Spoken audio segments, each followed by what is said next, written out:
ऐसा ते आलिया ओळगाशा रंग धरू, नाही तरी संसारू जाईल रया. कवनाचे मायबाप कवनाचे गणगोत, मृगजळवत जाईल रया. माऊली महावैष्णव श्री संत ज्ञानराज माऊलींच्या परमकृपेने, सर्व साधू संतांच्या परमकृपा आशीर्वादाने आज विशिष्ट ठिकाणी विशिष्ट समय भगवत चिंतन सेवेकरता उपस्थित केलेला अभंग बहुश्रुत अशा स्वरूपाचा आहे. संत श्रेष्ठ कैवल्य साम्राज्य चक्रवर्ती ज्ञानोबराय यांचा 4 चरणाचा उपदेशपर प्रकरणातील हा अभंग. विठ्ठल विठ्ठल. या अभंगाच्या माध्यमातून संत श्रेष्ठ ज्ञानोबरायांनी अत्यंत पोटतिडकीने जगामध्ये जन्माला मनुष्य म्हणून जो प्राणी आलेला आहे त्या प्राण्याला केलेला हा मौलिक उपदेश आहे. संत श्रेष्ठ ज्ञानोबराय सांगतात, बाबा या बाजाराला आल्यानंतर ए साते आलिया ओळगा शारंग धरू, अनभिमुखस्य अभिमुखीकरणम संबोधनम. आपलं लक्ष वेधून घेण्यासाठी आईच्या अंतःकरणाने ज्ञानोबराय हाक मारतात की अरे बाबा लक्ष दे. साते आलिया बाजाराला आल्यानंतर ओळगा शारंग धरू, कारण हा इहलोकातील मनुष्य देहरूपी मिळालेला जो बाजार तो देवाला जाणण्याकरता मिळालेला आहे. तुम्ही जाणलं तर योग्य केलं, ओळगा शारंग धरू.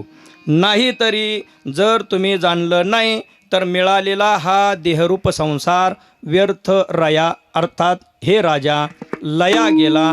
2 अर्थाने रया आणि लया हा शब्द वापर केलेला आहे. तर त्या ठिकाणी मिळालेला हा देहरूप प्रपंच वाया गेला असं समजावं लागेल. आणि या शरीराला उत्पन्न करणारे मायबाप वगैरे आपण म्हणतो की हे आपल्याला सोडवणारे वगैरे असतील, पण तशा प्रकारचा भ्रम टाकून दे.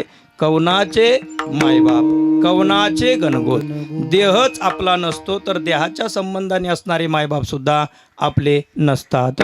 पण तरी देखील आपण त्या ठिकाणी भ्रमात्मक आपुलकी देहाच्या संबंधाने जी धरलेली आहे ती रया वाया जाणारी आहे. ज्याप्रमाणे मृगजळ काही दिवसापुरतं काही काळापुरतं भासमान असतं, ती रोहिणीची माव असताना सुद्धा मृगजळ अर्थात मृग त्याला जळ समजतो म्हणून त्याला मृगजळ म्हणतात. पण वास्तविक ते भ्रम मात्र आहे. केवळ दिसण्यापुरती सत्ता ज्याची असते त्याला मृगजळ म्हणतात. अशा मृगजळाप्रमाणे आपल्याला इथं दिसणारा हा भौतिक प्रपंच सर्व काही त्या अर्थाने काय आहे, मृगजळ आहे. आणि या पंचमहाभूतांपासून जन्य असलेले जे पंचविषय आहेत ते सुद्धा लयाला जाणारे आहेत. आणि म्हणून एक प्रकारची ती बेगडाची बाहुली आहे, फक्त भासमान मात्र त्यामध्ये आहे, वास्तविकता नाही, केवळ दिसण्यापुरती ते आहे. म्हणून विषयाची समजूक बेगडाची बाहुली आभ्राची सावली जाईल रया. अरे बाबा हे सर्व काही वाया जाणार आहे. मग जसं स्वप्नामध्ये आणखी एक दृष्टांत देऊन ज्ञानोबराय समजून सांगतात. स्वप्नामध्ये पाहता म्हणजे पाहणारा द्रष्टा आणि पाहिले म्हणजे जे दृश्य पदार्थ त्याने पाहिले. ज्ञानदेव म्हणे पाहता आणि पाहिले हे दोन्ही प्रकारचे स्वप्नीचे असल्यामुळे तो पाहता आणि पाहिलेले सर्व पदार्थ दृश्य आणि द्रष्टा दोन्ही काय आहेत, मिथ्या अशा स्वरूपाचे आहेत, मृगजळाप्रमाणे आहेत आणि ते सुद्धा लया जाणारे आहेत. अशा प्रकारे विवेक शिकवणारा हा अभंग. विठ्ठल विठ्ठल. वारकरी शिक्षण संस्थेच्या नियमानुसार घेतलेला अभंगाचा सरळ भाव सांगणं वक्त्याचं आद्य कर्तव्य असतं. तो सरळ भाव सांगून झालेला आहे. क्रमप्राप्त कार्यक्रमाच्या अनुषंगाने 4 शब्द सांगायचे असतात. मौजे गुन्हेगाव आणि तदंतर्गत असलेली आपली ही दिघे वस्ती स्वर्गीय नानासाहेब राधाजी दिघे अर्थात नानतात्या यांना आपल्यातून जाऊन 13 दिवस परिपूर्ण झालेले आहे. त्यांचा आजचा हा 13वा विधी आपण अत्यंत दुःखदांतकरणाने या ठिकाणी संपन्न करत आहोत. त्यांचा असणारा संपूर्ण दुःखांकित परिवार पैकी गंगा भागीरथी सुमनबाई नानासाहेब दिघे अर्थात अक्का, तसेच त्यांचे बंधू जगन्नाथ राधाजी दिघे आणि अण्णासाहेब राधाजी दिघे, तसेच चुलत बंधू आदरणीय रामदास राधाजी दिघे आणि पुतणे आहेत दादासाहेब त्र्यंबक दिघे. मुलं पैकी विजय नानासाहेब दिघे आणि हरिभक्तीपरायण ज्यांना तुम्ही आम्ही सर्व अगदी सवंगडी या रूपाने ओळखतो आदरणीय बाळकृष्ण महाराज दिघे, तर बाबांचे हे पूज्य पिताश्री त्यांच्या कार्यक्रमाच्या निमित्ताने सर्वच मंडळी उपस्थित आहेत आणि त्यांच्या असणाऱ्या भगिनी सौ सुनीता बाबासाहेब दारकुंडे मुलगी, सौ सुनीता बाबासाहेब दारकुंडे मुलगी आहे, संजय ज्ञानदेव दिघे पुतणे, चिरंजीव रोहन विजय दिघे, चिरंजीव ज्ञानेश्वर विजय दिघे, चिरंजीव प्रणय बाबासाहेब दारकुंडे हे 3 नातू आहेत. तसेच नात प्रणाली रोहित चव्हाण आणि समस्त दिघे पाटील परिवार श्री क्षेत्र गोनेगाव. तर या कुटुंबाच्या सांत्वनासाठी गेल्या 13 दिवसापर्यंत अनेक प्रभागातून बरीचशी वारकरी संप्रदायामध्ये कार्य करणारी आध्वर्यू मंडळी भेट देऊन गेलेलीच आहेत आणि भेट देऊनही सुद्धा आज या दुःखाच्या प्रसंगी अनेक मंडळी उपस्थित आहेत. पूजनीय श्री क्षेत्र वांगी संस्थान या ठिकाणून आलेले श्री अभेदानंद स्वामीजी महाराज स्वतः या ठिकाणी उपस्थित आहेत.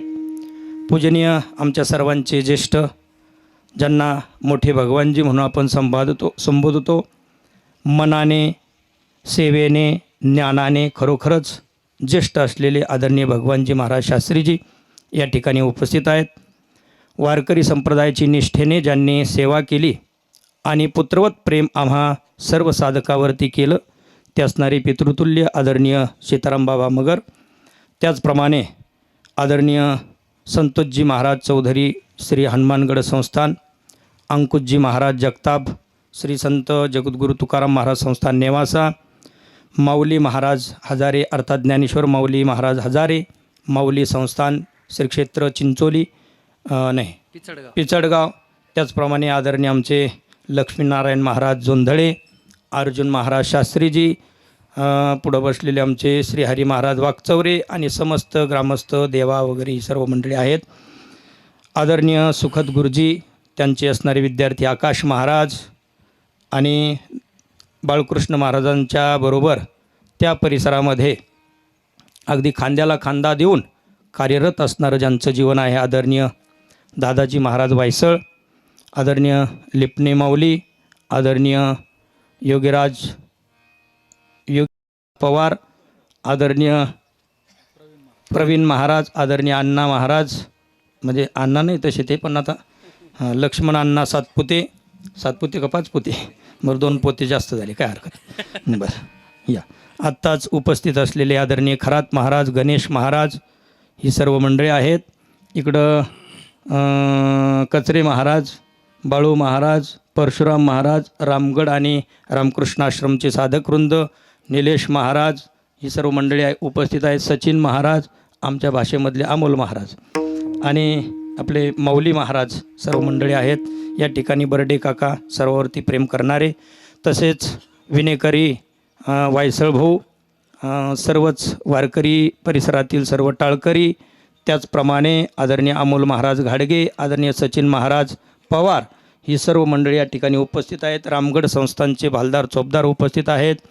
पेटी मास्तर आदरणीय रामकृष्ण महाराज काळे तेही देखील उपस्थित आहेत. गुरुजी नंतर लाव, त्यांना अजून काही शिकवलं नाही त्यांनी, त्याच्यामुळे गुरुजी नाही. विठाला विठाला विठाला. नाना तात्याचं जीवन अगोदरचं पाहिलं आणि नंतर बाळकृष्ण महाराजांच्या जीवनातील उज्ज्वलता पाहिल्यानंतर जो काही त्यांनी घेतलेला ट्रॅक आपल्या आत्ताच्या भाषेमध्ये, आणि म्हणून तर ही सर्व संत मंडळी आज या त्यांच्या 13व्याच्या निमित्ताने उपस्थित आहेत. नानतात्यांना दुसरं काही जमो की न जमो, त्यांनी त्यांच्या जीवनात काही केलं न केलं, पण त्यांनी धर्मकार्याकरता आपलं पुत्ररत्न समर्पित केलं आणि त्या माध्यमातून आपल्याला हा सोहळा 13व्याच्या दिवशीसुद्धा दुःखाच्या प्रसंगी एवढा मोठा संस्थेसारखा कार्यक्रम पाहायला मिळतो.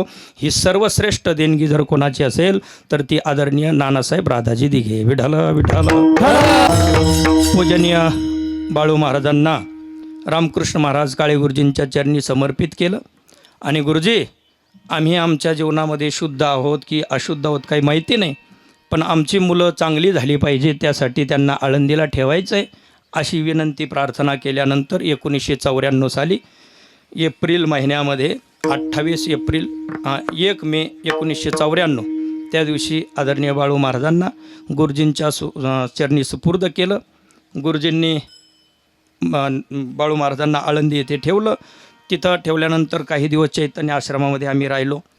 नंतर केंद्रे महाराजांच्या वैकुंठवासी केंद्रे महाराजांच्या संस्थेमध्ये अध्ययन करत असताना काही दिवसानंतर थोडीशी पैशाची अडचण जाणवली.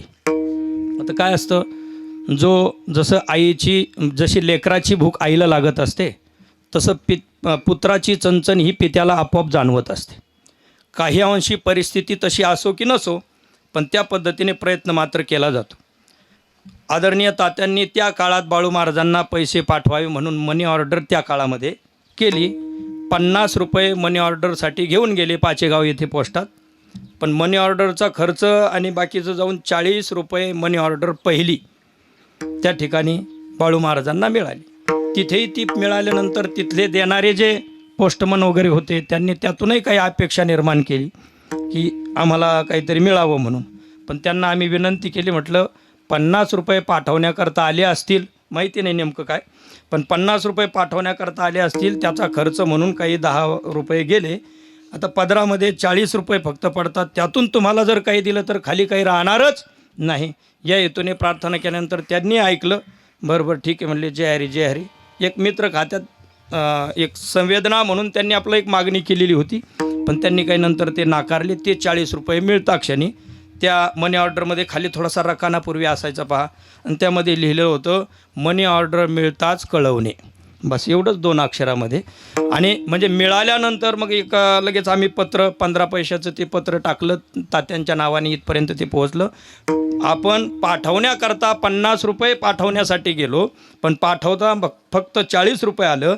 पण तरीसुद्धा आपल्या मुलासाठी 40 रुपये का असत नाही, पण चणचणीतून आपल्याला पाठवता आले याचं एक समाधान त्यांच्या मनावरती होतं. विठाला विठाला. सुट्टीनिमित्त काही दिवाळी वगैरे सुट्टीच्या निमित्ताने आम्ही जेव्हा जेव्हा यायचो तर आदरणीय तात्यांच्या मनावरती असणारी ती आनंदाची छटा जाणवायची. बोलत असताना थोडंसं लाजरं असं बोलणं असायचं आणि हसत असतानासुद्धा थोडंसं असं लाजून हसायचे. मोठा आवाज होता. नंतर त्यांनी तो ट्रॅक घेतला. जसं असं म्हटलेलं आहे पहा, एखादा मनुष्य पोहण्यासाठी निघाला, त्याला पोहण्याचं ज्ञान नाही, पण तो पोहण्यासाठी उडी मारली, पण त्याने काही दिवस गटांगळ्या खाल्ल्या. नंतर दैवयोगाने म्हणा, कर्मधर्म संयोगाने म्हणा, कसं तरी हातपाय हलवत गटांगळ्या खात खात खात पण अचानक तो तीरावर जर येऊन पोहोचला तर ज्ञानोबरांनी जसं म्हटलेलं आहे, तयाचे बुडाले पण वाया गेले. म्हणजे आतापर्यंत तो जो बुडाला असं जे आपण म्हणत होतो, पण त्याचं ऐल तीराला पोहोचणं जे महत्त्वाचं होतं, ते ऐल तीराला पोहोचल्यामुळे आता त्याचं बुडाले पण वावो झाले. विठाला विठाला विठाला. महाराजांच्या विषयी, बाळू महाराजांच्या विषयी स्वाभिमान तर होताच, पण त्यांचे असणारे सर्व गुरुबंधू मंडळींच्या विषयी त्यांच्या मनामध्ये अत्यंत आदर. मग आता देवगड संस्थानवरती असणारे आपले आदरणीय प्रकाशानंद गिरीजी महाराज, पूर्वीचं त्यांचं नितीन महाराज, आणि ही सर्व साधक मंडळी आम्ही आश्रमामध्ये जेव्हा राहायचो, कधी काळी काही अडचण वाटली आणि तात्यांना फोन केला की डबा पाहिजे, की लगेच कामं टाकून देऊन पटकन लगेच काहीतरी मदत करून लागून घरामध्ये डबा तयार करून तिथं पटकन आणून देणं, आणि त्या देण्यामधला त्यांचा एक असणारा स्वाभिमान, त्यांचा असणारा त्यातला आदर, या सर्व गोष्टी आठवल्या की आजही असं वाटतं तात्या अजून आहेतच. विठाला विठाला विठाला. राजकीय क्षेत्रामध्ये हे काम केलं, आपल्या कष्टाने प्रपंचही केला, सर्व गोष्टी त्या ठिकाणी संपन्न झाल्या. आदरणीय बाळकृष्ण महाराज यांच्या रूपाने त्यांना लाभलेलं हे पुत्ररत्न. आणि म्हणून त्या दिवशी विधीच्या दिवशीसुद्धा आपण पाहिलं पाहुणे रावळ्यांपेक्षासुद्धा वारकरी संप्रदायाच्या अनुषंगाने प्राप्त केलेली ही पाहुणे, ते माझे सोयरे, जिवलग, सज्जन, सांगाती, अशा प्रकारचे वारकरी संप्रदायातील रामगड संस्थानचे असतील किंवा रामकृष्ण आश्रमचे असतील, सर्व वारकरी मंडळी उपस्थित होते. आणि त्यावरूनच हीच एक सेवेची पावती आहे. वैयक्तिक आपल्या जीवनामध्ये काही चुका घडल्या असतील, पण त्याचं समर्पण करून, आपल्याच हाताने आपले दोष समाप्त करून पुन्हा एक गुणवान जीवन जगून, गुणी पिता या नात्याने, गुणी मुलाचा गुणी पिता या नात्याने जीवन जगून, मग तीर्थयात्रा असेल, दिंडी असेल, त्या माध्यमातून रामगड संस्थान येथे होणारे कार्यक्रम असतील, आणि मध्यंतरी सुट्टीमध्ये सर्व वारकऱ्यांच्या बरोबर लादलेले स्नेहसंबंध असतील, या सर्व गोष्टी त्यांनी जोपासल्या. सर्वांच्या सुखदुःखामध्ये सामील राहिले. आणि म्हणून त्यांच्या पुत्ररत्नाच्या वतीने म्हणजे बाळू महाराजांचे वडील गेले या नात्याने, म्हणजे एक प्रकारचा पुम नाम नरकात त्रायते इति पुत्र, पुम नामक नरकातून जो तारतो त्यांना म्हणतात पुत्र, आणि असा सत्पुत्र आदरणीय तात्यांनी आपल्या तुम्हा सर्वांना दिला. याचा सर्वस्वी आनंद स्वाभिमान त्यांच्या मनामध्ये असायचा.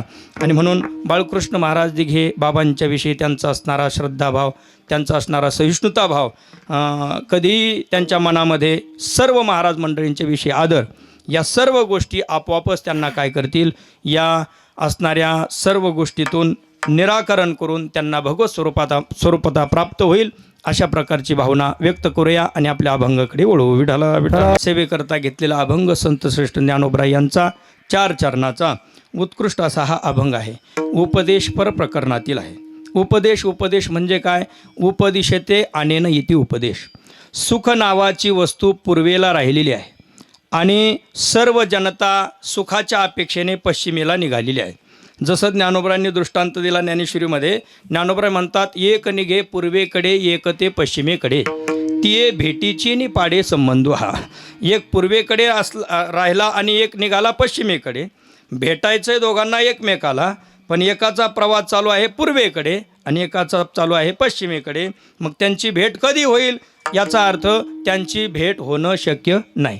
तिये भेटीची नि पाडे संबंध हा, म्हणजे त्यांची जशी भेट होणं संबंधच येत नाही, तशा प्रकारे या व्यवहारामध्ये भौतिक प्रपंचामध्ये नसलेल्या ठिकाणी आपण जो चाचपडून सुख शोधण्याचा प्रयत्न करतो तो निरर्थक आहे. अशा प्रकारचं सांगण्यासाठी संत श्रेष्ठ ज्ञानोबरायदिक संत मंडळींनी जी भाषा वापरलेली असते त्या भाषेला उपदेश असं म्हणतात. मनुष्य बुद्धीला जे कळत नाही आणि जे कळल्याशिवाय त्याचं कल्याण होणार नाही. कल्याण म्हणजे भिवंडी जवळचं नाही, मग कल्याण म्हणजे सर्वस्वी श्रेयता. इहलोकाची यात्रा सफल होणं म्हणजे कल्याण. म्हणजे ज्याच्याकरता भगवंताने आपल्याला पाठवलं तो हेतू सिद्ध होणे म्हणजे कल्याण. आणि अशा कल्याणाच्या विषयी सजग नेहमी संत महात्मे करतात आणि त्याविषयी जाणून देतात. म्हणून अशा प्रकारच्या बोलण्याला, संतांच्या बोलण्याला उपदेश असं म्हटलं जातं. आणि म्हणून संतांनी केलेले उपदेशरूपी जे संस्कार, उपदेशरूपी जे काही आदेश, ते सर्व आपण परिपालन केले पाहिजे. संतांनी तुम्हा आम्हा सर्वांच्या करता जाग करण्याचं अनमोल काम केलेलं आहे. रस्त्याने आपण जात असताना खड्डे पडलेले असतात, पावसाच्या पाण्यामध्ये डबके साचलेले असतात, पाण्याचे डबके आहेत, त्यामध्ये कीटक पडलेला आहे आणि त्या पडलेल्या कीटकाने विनंती जरी केली नाही, पण आपल्या अंतःकरणातील दयाभाव आपण सहजच जवळ जातो, तिथं असलेल्या त्या कीटकांना त्या डबक्यातून बाहेर काढण्याचा प्रयत्न करतो. कीटकाने तुम्हाला विनंती केलेली नाही की आम्हाला काढा म्हणून, पण तरीसुद्धा आपण त्या डबक्यातून त्यांना बाजूला जसं करतो त्याचं कारण आपल्या अंतःकरणातील त्या कीटकाविषयीची दया आहे. तसं संत महात्मे हे देखील या भवसिंधूतून स्वतः तरलेले असल्यामुळे आता या डोबणाऱ्या जीवांना आपण वर काढावं त्यासाठी ते नेहमी प्रयत्न करत. पडती हाती म्हणून काळा, पडती हाती म्हणून काळा, पडती हाती म्हणून काळा, तोही ताका कळवळा, ही ताका कळवळा, तोही ताका कळवळा, तोही ताका कळवळा, पडती हाती म्हणून काळा, पडती हाती म्हणून काळा, पडती हाती म्हणून काळा, पडती हाती म्हणून काळा, तोही ताका कळवळा, पडती हाती म्हणून काळा, पडती हाती म्हणून काळा, पडती हाती म्हणून ताचा पडती हाती म्हणून काळा, पडती हाती म्हणून काळा, पडती हाती म्हणून काळा,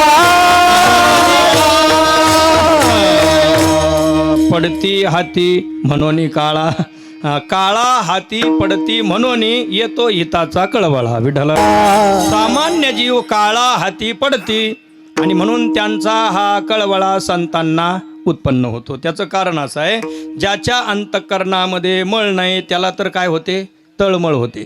आणि ज्याच्या अंतःकरणात मळ असतो त्याला मळमळ होते त्याला मळमळ होते. पण संतांना तळमळ होते. याचं कारण काय आहे, या काळाच्या हाती लागणाऱ्या जीवाला काळाच्या तडाख्यातून सोडवण्यासाठी संत आलेले असतात. कारण ते स्वतः सुटलेले असतात. कस्तरती मायाम. हां, मग कोण तरतो कोण तारतो, यो आत्मानुभवम सेवते. जो स्वतः तशा प्रकारची परिस्थिती प्राप्त करतो, ती अवस्था प्राप्त करतो. सरतरती सलोकांस्तारयती. तो स्वतःही तरतो आणि दुसऱ्यांना देखील तो तारण्याचं सामर्थ्य ठेवतो. विढाला विढाला विढाला. जन्म देणारे आईबाप एका दृष्टीने जन्म देतात, म्हणजे नाथबाबांनी सांगितलं शरीराच्या बाहेर टाकणं म्हणजे जन्म देणं आहे. हां, आईने जन्म दिला म्हणजे शरीराच्या बाहेर टाकलं, पित्याने जन्म दिला म्हणजे शरीराच्या बाहेरच आपल्याला टाकलेलं आहे. पण जे आपलं नाही त्याला आपल्या उदरामध्ये घेऊन पुन्हा संगोपन करून शिकवून मोठं करण्याचं सामर्थ्य जे ठेवतात, म्हणून संतांचे उपकार हे जन्म देणाऱ्या आईवडिलांपेक्षा श्रेष्ठ उपकार आहेत. काय सांगू आता, संतांचे उपकार मज निरंतर जागविते किंवा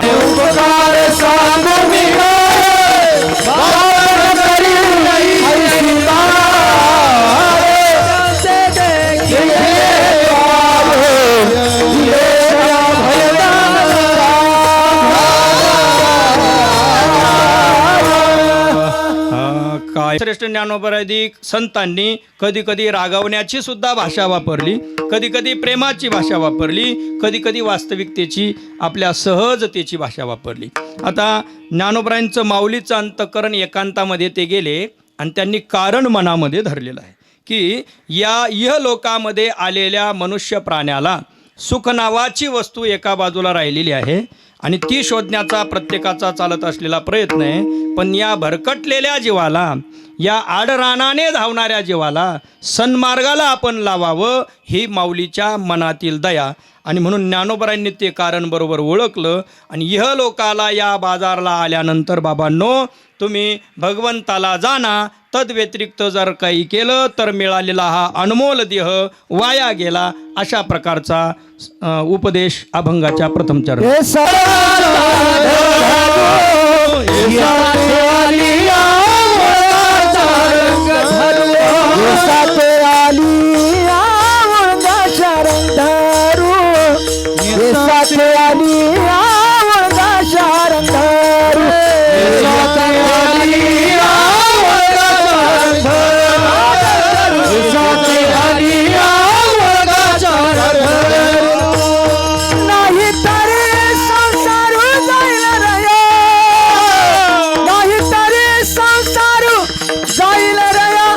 कवनाचे माय बाप कवनाचे गणगोत, कवनाचे माय बाप कवनाचे गणगोत.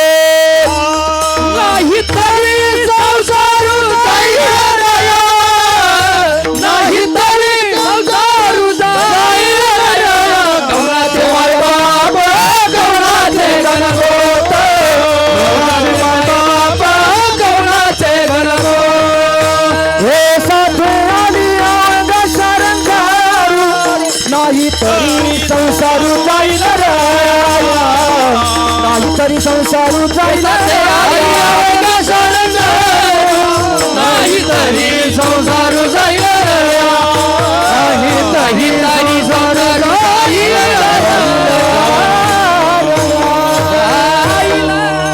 ऐसा ते आलिया ओळगा शारंग धरू, नाही तरी संसारू जाईल रया. ज्ञानोबरायांनी केलेला हा पोटतिडकीने केलेला उपदेश आहे. ज्ञानोबराय म्हणतात की या बाजाराला आल्यानंतर साते आलिया, या व्यवहाररूपी बाजारामध्ये आल्यानंतर इथं असं आहे, दोन पदार्थ एकत्रित कालवून आलेले आहेत. दोन पदार्थ एकत्रित कालवून आलेले आहेत. काही दूध आहे, काही पाणी आहे. पण ज्याच्याकडे हंसबुद्धी आहे तो बरोबर ओळखतो, पण ज्याला हंसबुद्धी नाही तो दुधाच्या नावाने ढवळं पाणीच पित राहतो. अगदी तसंच आहे. या बाजाराला आल्यानंतर तुम्ही सावध राहा.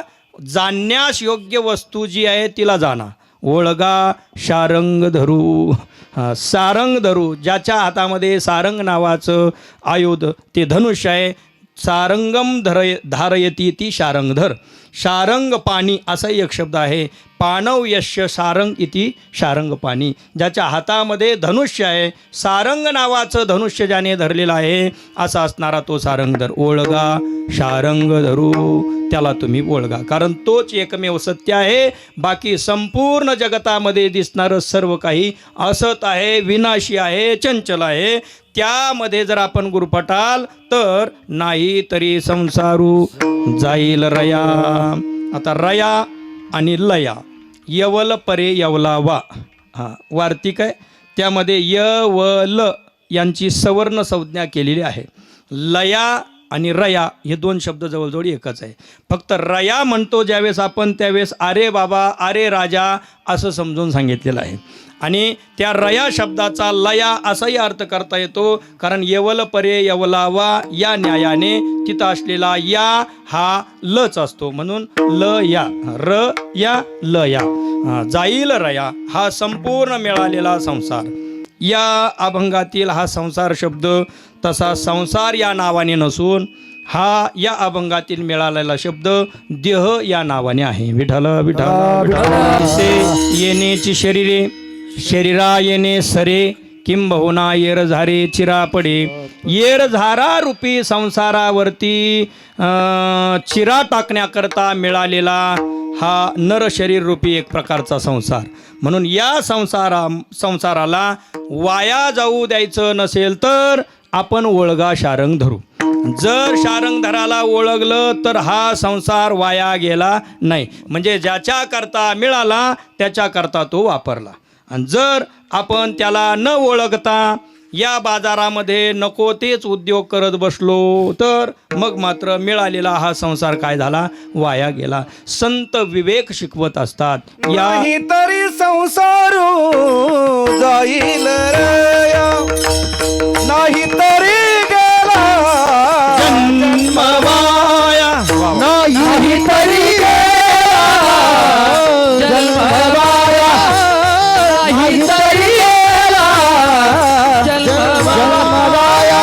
जगत तुम्हारी बजारे गेला, नाही तरी गेला जन्म वाया, नाही तरी गेला जन्म वाया.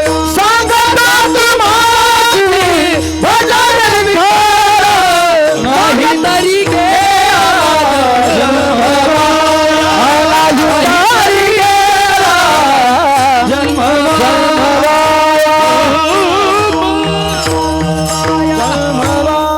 नाही तरी गेला जन्मवाया. सांगतो तुम्हासी भजारे विठ्ठला. या एका प्रमाणाने पुढच्या दोन समस्या सुटलेल्या आहेत. तुम्ही म्हणाल कशा दोन समस्या? हो, दोन समस्या सुटलेल्या आहेत. त्याचं कारण असं आहे, ओळगा शब्दाचाही अर्थ यात सांगितलेला आहे भजारे. ओळगा म्हणजे काय करा, ओळगा म्हणजे जाणा, पण जाणायचा कशाने, भजा त्याने तो ओळगा. विठाला विठाला विठाला. आणि आजच्या अभंगातून ज्याला संसार म्हटलेला आहे त्याला जन्म म्हणजे नरजन्मही म्हणता येतो. म्हणजे तीही समस्या संपलेली आहे. संसार शब्दाचा दुसरा अर्थ आता पाहण्याची गरज नाही. नाही तरी गेला जन्म वाया, म्हणजे संसार वाया गेला असं नाही. ज्याने स्वतःचं अनहित केलं त्याचा संसार म्हणजे देह वाया गेला, त्याचा जन्म वाया गेला. आणि ज्याने स्वतःचं हित साधलं त्याचा हा संसार म्हणजे देहरूपी असणारा हा प्रपंच कामा आला. तो ज्या करता मिळाला त्या करताच तो खर्च झाला. नाही तर मग नाही का, निधी येतो एका कामासाठी आणि दुसऱ्याचेच खिसे भरले जातात. विठाला विठाला विठाला. पण जो निधी ज्या कामा करता आला तो निधी त्याच कामासाठी जर वापरला तर तो निधी वाया गेला नाही. आणि जर त्या कामाकरता न वापरता तो म्हणजे वाफ्यात सोडलेलं पाणी मध्येच मुंगेर पडलेलं आहे, तिथून निघून चाललं आणि वाफा कोरडाच राहिला.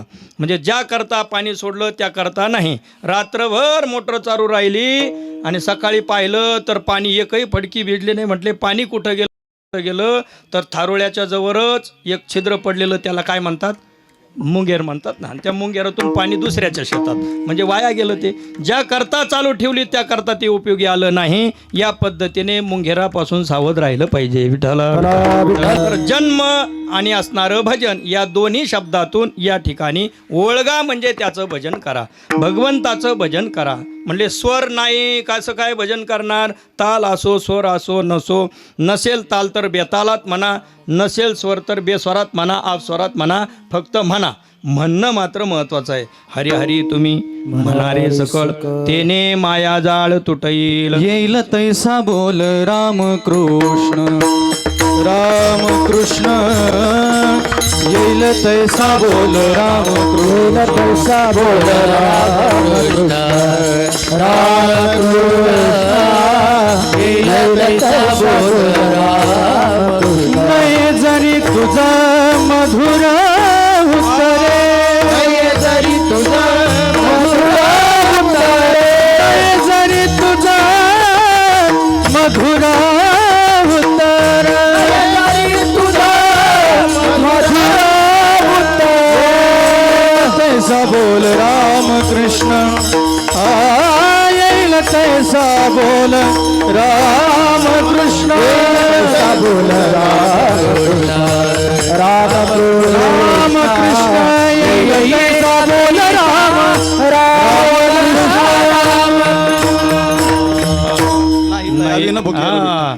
नाही तया विन भुकेला विठ्ठल, येईल तैसा बोल रामकृष्ण. नाही जरी तुझं मधुर उत्तर दिदला सुस्वर, नाही देवे देवे सुस्वर जरी दिदला नाही, तरी येईल तैसा बोल रामकृष्ण. पूजनीय भीष्माचार्य ज्यांना आपण म्हणायचो, त्यांचं कीर्तन आळंदीमध्ये, नाव मला आठवणं पटकन, वक्ते बाबांचं कीर्तन. आणि त्या कीर्तनामध्ये असे ते बसले, तसे पेटी काय ते घेत नसायचे, पण आळंदीत स्वर लावा म्हणून अशी पेटी ठेवलेली. मध्येच कीर्तनामध्ये एक व्यक्ती आला आणि त्या पेटीवर जाऊन बसला. बराच 5-10 मिनटं झाली पट्टी शोधतोय, 5-10 मिनटापासून पट्टी शोधतोय, पण त्याला काही पट्टी सापडे ना. शेवटी बाबांनी त्याच्याकडे पाहिलं, म्हणले अरे मी फटीत गातोय, तुला पट्टी कशी सापडेल? कारण त्या कोणत्याही पट्टीत न बसणारा माझा आवाज आहे, मी फट्टीत गातोय, तुला ते सापडेल कसं? म्हणजे येईल तैसा बोल रामकृष्ण. विठ्ठला. असो तर भगवान परमात्म्याला प्रसन्न करण्याकरता, त्याला ओळखण्याकरता त्याचं भजन करा. जर आपण भजन केलं तर त्या ठिकाणी इहलोकातील ही यात्रा काय झाली? सफल झाली, अन्यथा वाया गेली. मग त्या संबंधाने एक साधक म्हटला, म्हणे ठीक आहे भजन करू, पण मग आता हे असणारी सर्व उठा ठेव, हे सर्व गोष्टी कर्तव्य कर्म, आणि त्यामधून आम्हाला जन्म देणारे मायबाप वगैरे गणगोत ह्या सर्व गोष्टी पाहाव्या लागतात, आणि त्यांच्यामुळे आम्हाला भजन करता येत नाही. तर त्यांची देखील वास्तविकता काय आहे? संत श्रेष्ठ ज्ञान. कौनाचे माय बाप, कौनाचे गणगोत, कौनाचे माय बाप, कौनाचे गणगोत, कौनाचे माय बाप, कौनाचे गणगोत, कौनाचे माय बाप, कौनाचे गणगोत, कौनाचे माय बाप, कौनाचे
जाईल रया, मृग जळावत जाईल रया. कवनाचे माय बाप, कवनाचे गणगोत, मायबाप कवनाचे गणगोत कवनाचे मायबाप कवनाचे गणगोत कवनाचे मायबाप कवनाचे गणगोत कवनाचे मायबाप कवनाचे गणगोत कवनाचे मायबाप कवनाचे गणगोत कवनाचे मायबाप कवनाचे गणगोत कवनाचे मायबाप कवनाचे गणगोत कवनाचे गणगोत मृगजळवत जाईल रया. अनेक संत मंडळी उपस्थित आहेत. त्यामध्ये आणखी ज्ञानेश्वरी ग्रंथराज ज्ञानेश्वरी पालखी सोहळ्याचे प्रमुख चोपदार आदरणीय गणेश महाराज आरगडे आणि आत्ता ज्यांची उपस्थिती कार्यक्रमाकरता लाभलेली आहे आमचे सोमनाथ महाराज गडाख आणि सुनील महाराज ही मंडळी देखील उपस्थित आहेत. रामकृष्ण हरी. विठला कवनाचे मायबाप कवनाचे गणगोत. देह संबंधाने मायबाप. कवनाचे ज्ञानोबरायांनी प्रश्न विचारला कोणत्या जन्मातील. कारण जन्म अनेक आहेत. मग अनेक जन्मामध्ये हेच मायबाप होते का वेगवेगळे होते. ज्या अर्थी वेगवेगळे होते त्या अर्थी ते तुझे मायबाप ठरत नाहीत. कारण तू देहच नाही, देहाच्या पासून तू वेगळा आहे. संत महात्मे विवेक शिकवत असतात. मी बोलता बोलता मगाशी राहिलो. या उपाधी माझी गुप्त चैतन्याशी सर्वगत ते तत्वज्ञ संत स्वीकारती. ज्यांनी तत्व जाणलं असे तत्वज्ञ संत या व्यवहारामध्ये या बाजारातील असलेल्या त्या तत्वाला स्वीकारतात. त्याचं कारण त्यांच्या ठिकाणी विवेक असतो, हंस बुद्धी असते. आपल्या हंस बुद्धीने ते बरोबर दूध दूध प्राशन करतात आणि राहिलेलं खाली जे असतं ते काय असतं, पाणी असतं, आसार असतं. सार सेवन करण्याची बुद्धी संतांना असते आणि तीच बुद्धी त्यांच्या तळमळीने त्यांच्या कळवळ्याने इतरांना देण्याची त्यांची भावना असल्यामुळे ते आपल्याला सावध करतात. म्हणून कवनाचे मायबाप कवनाचे गणगोत मृगजळवत जाईल रया. जशी मृगजळाची सत्ता आहे. एक हरिण पाणी पित आहे आणि पाणी पित असताना चांगलं पाणी आहे पण त्याला वाटलं हे गढूळ आहे. समोर असलेलं जे पाणी दिसतंय लखलखत्या उन्हामध्ये उखरलेल्या रानात ते दिसलेलं पाणी पाहून त्याने गिळत असलेलं ते अमृतासारखं पाणी थुंकून टाकलेलं आहे. बहु मृगजळ देखोनी डोळा थुंकी जे अमृताचा गिळता गळाला. घोट गिळत असलेला तो थुंकून टाकला आणि या गढूळ पाणी आहे म्हणून याच्यावरून उडी मारून पलीकडे गेला आणि आता पळतो पळतो पळतो पळतो जिथपर्यंत नजर अगोदर गेली तिथपर्यंत जाऊन पोहोचला. जिथं पाणी दिसत होतं तिथं पोहोचला पण पाणी आणखी तितकंच दूर आहे. म्हणजे खोटियाचे मिशे ऊर फोडी. विठाला विठाला विठ्ठला विठ्ठला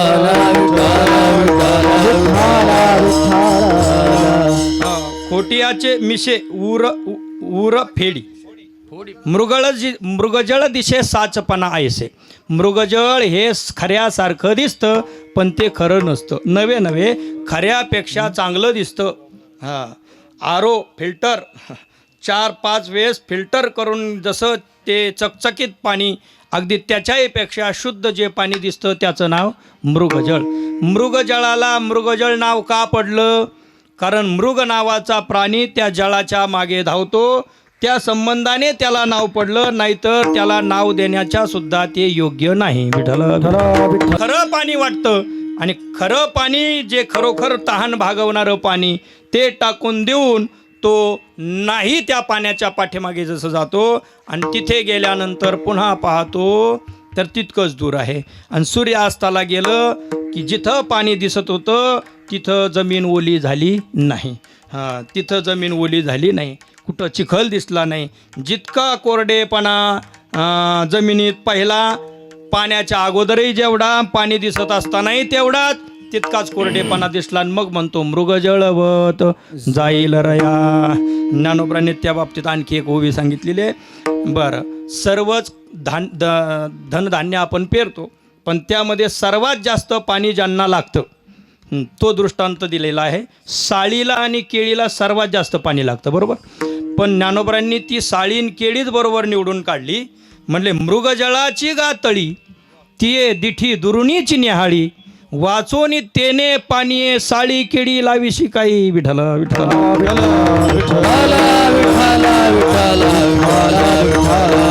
मृगजळाचे दिसणारे जे तळे आहेत ते फक्त दृष्टीने पाहण्याकरता असतात, ते वास्तविक नसतात.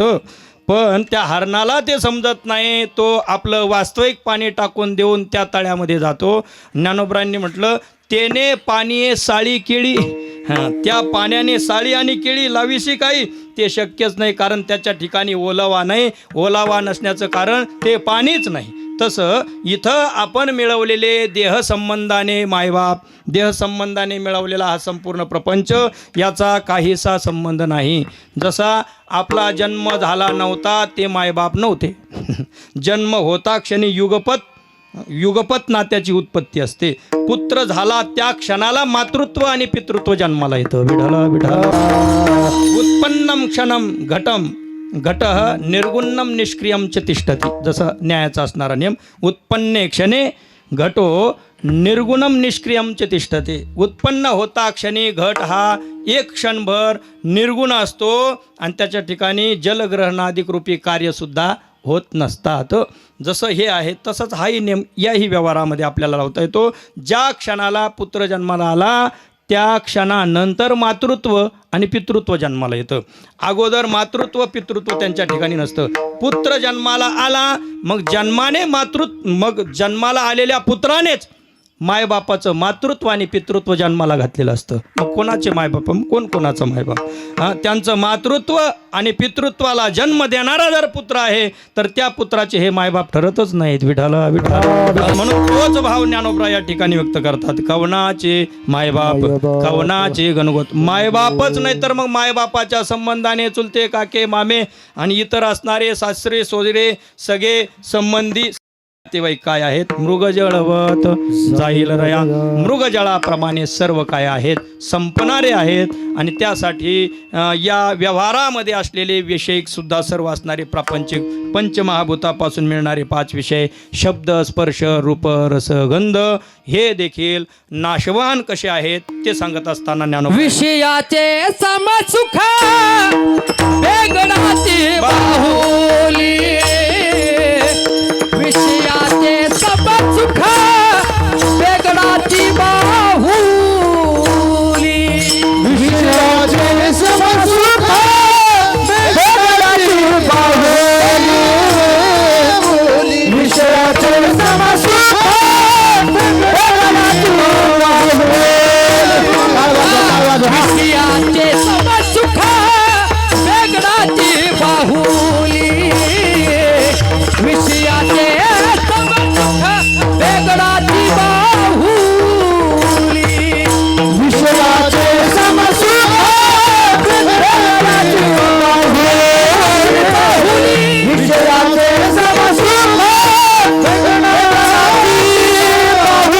वेगळाती सावली जाईला लया भ्राची सावली जाईला रया लया लया, कौलाचे माय बाप कौलाचे गलगोट, कौलाचे माय बाप कौलाचे गलगोट, अभ्राची सावली जाईला अभ्राची सावली जाईला लया, कौलाचे माय बाप कौलाचे गलगोट, कौलाचे माय बाप कौलाचे विषयाचे समसुख वेगळाची बाहुली, अभ्राची सावली जाईला अभ्राची सावली जाईला लया, विषयाचे समसुख वेगळाची बाहुली, अभ्राची सावली जाईला अभ्राची सावली जाईला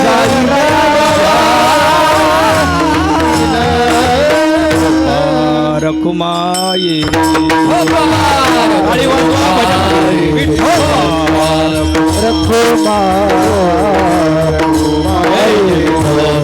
रखुमा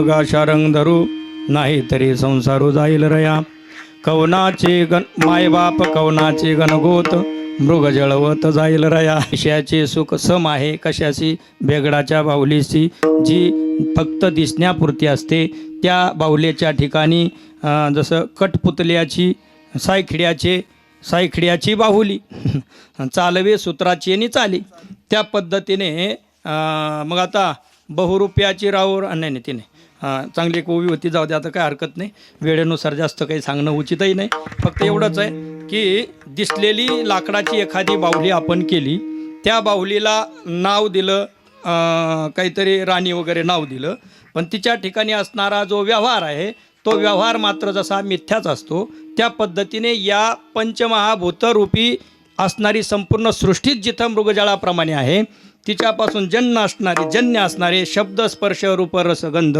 हे तर पुढचे आहेत तर ते जे अधिष्ठानच ज्यांचं मुळात मिथ्या आहे तर मिथ्यापासून जन्य असणारे सुद्धा काय असतात मिथ्याच असतात या दृष्टीने त्याचा देखील विवेक आपल्याला करवतात की आपण जी धावाधावी करत आहात ती धावाधावी थांबवून त्याचं वास्तविक स्वरूप जाणून घ्या की विषयाचे समसुख बेगडाची बाहुली आभ्राची सावली जाईल रया जशी आभ्राची सावली आहे मग आता आपण घर बांधायचं नाही असं समजून त्या सावलीच्या भरोश्यावर जर राहिला तर ती सावली दगा देणारी आहे कारण हवा आल्यानंतर ढगांना इकडं तिकडं पळावं लागतं ते पळून जातात आणि मध्यंतरी सूर्याच्या आडवा पडदा ज्या धरलेल्या ढगांनी ते ढग निघून गेले म्हणजे तिथं आता काही वास्तविकता राहत नाही पुन्हा उन्हामध्ये दुःखामध्ये तरळत राहावं लागतं याचा अर्थ दुःख नाशाकरता वैषयिक जो आपण उपयोग करत आहोत जे जमवाजमव करत आहोत ती सुखाची साधनं नसून सुखाचा पत्ता एकमेव भगवान परमात्म्याच्या ठिकाणी आहे ओळगा शारंग धरू यामध्ये सर्वस्वी हित आहे म्हणून असा विवेक संत महात्मे सांगतात आणि आणखी देखील ज्ञानोबरायांनी सांगितलं म्हटले हे पहा दिसणारे आणि ज्यांनी पाहिले असे दोघंजणं जो पाहणारा असतो त्याला पाहता म्हणतात पाहता त्रिपुटी आहे पाहता म्हणजे पाहणारा आणि पाहिले जे पाहिलेले पदार्थ आहेत ते पाहिले जसं समोर आता एखादी वस्तू आहे ती दृश्य आहे तिला म्हणायचं पाहिले आणि पाहणारा जो आहे त्याला म्हणायचं पाहता आणि ज्याच्याद्वारा तो पाहतो त्याला प्रमाण म्हणतात त्या प्रमाणाने तो पाहतो ज्ञानदेव म्हणे पाहता पाहिले पाहणारा आणि पाहिलेले दोन्ही पदार्थ हे स्वप्नातले जर असतील तर ते काय आहेत मृगजळाप्रमाणे मिथ्या आहेत अहो नवे व्यावहारिक सत्तेपेक्षा स्वप्नातील सत्तेला तरी स्थान सांगितलेलं आहे व्यावहारिक सत्तेला स्थान सांगितलेलं नाही स्वप्न कुठे पडतं म्हटले पुरीतत नाडीमध्ये स्वप्न पडतं बरोबर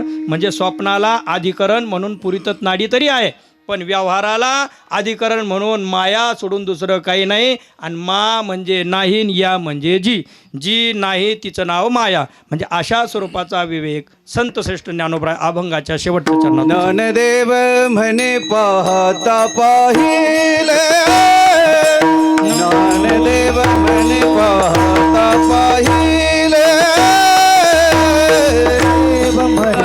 पाहता पाहिले देव म्हणे पाहता पाहिले ज्ञानदेव म्हणे पाहता पाहिले ज्ञानदेव म्हणे पाहता पाहिले ज्ञानदेव म्हणे पाहता पाहिले ज्ञानदेव म्हणे पाहता पाहिले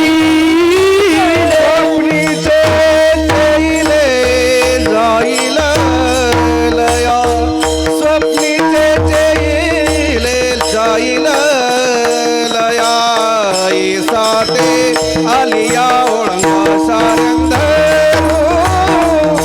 हे साते आलिया ओळंगा सारंग साते आलिया ओळंगा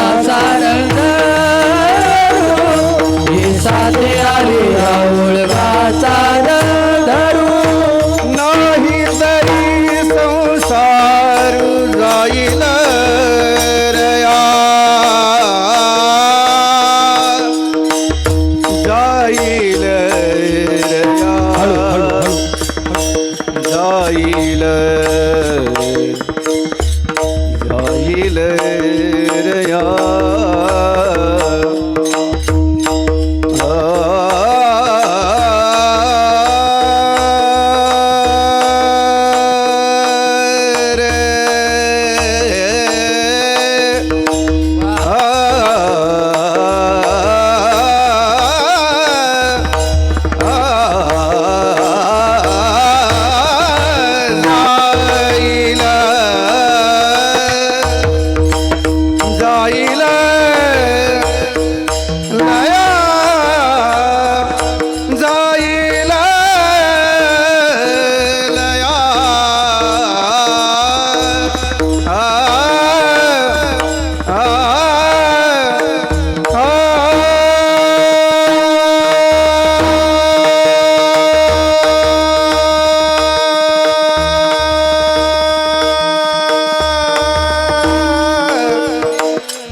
नाही तरी संसार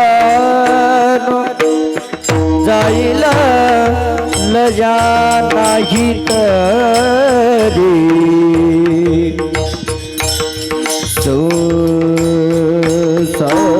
संसारू नाही तरी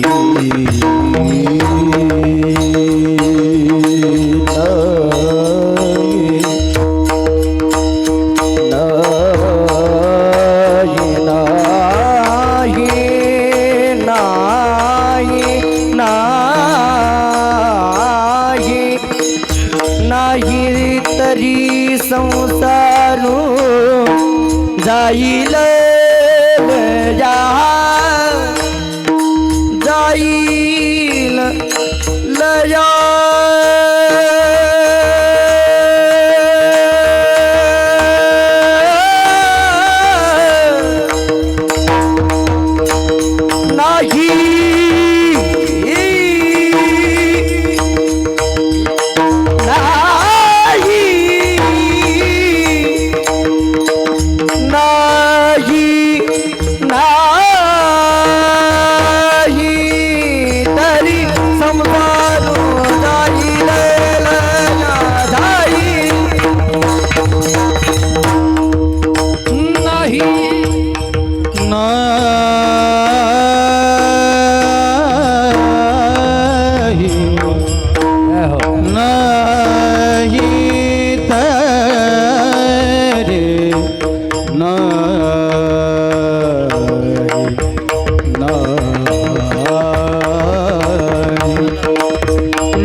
नाही तरी संसार नाही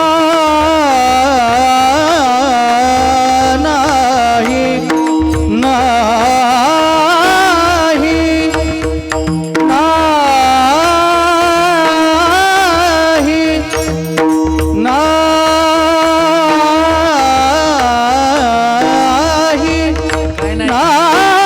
नाही तरी संसारो नाही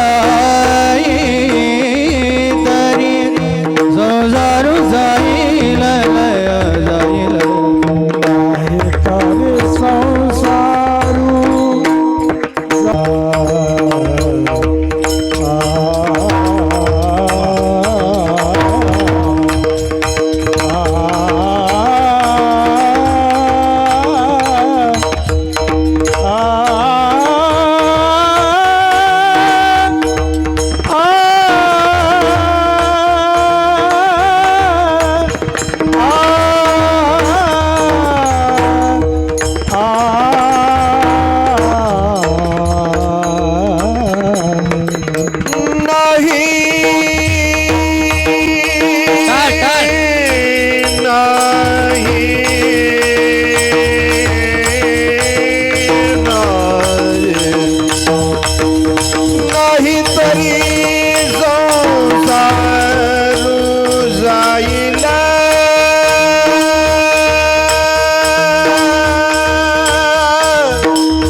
जाईल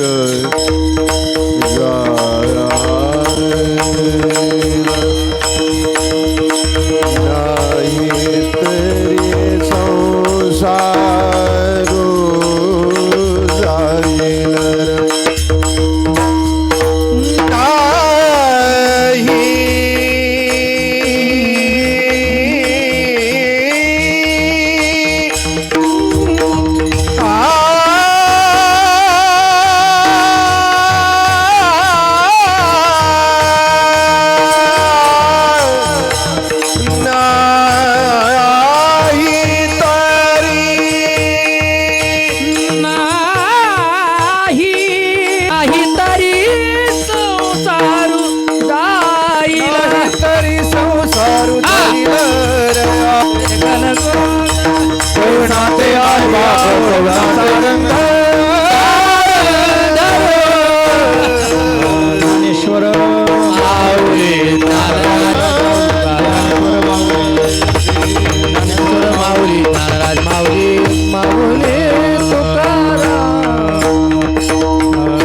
येसात आलिया ओळगाशा रंग धरू नाहीतरी संसारू जाईल रया कवनाचे मायबाप कवनाचे गणगोत मृग जळवत जाईल रया विषयाचे समसुख बेगडाची बाहुली अभ्राची सावली जाईल रया ज्ञानदेव म्हणे पाहता पाहिले स्वप्नीचे चैले जाईल रया स्वप्नोनी जागृती येता काय पाय दुखती पंडुसुता का स्वप्ना माझी असता प्रवासू होय वगैरे वगैरे मिथ्यात्व दर्शन करवणारे अनेक प्रमाणं या ठिकाणी आहेत.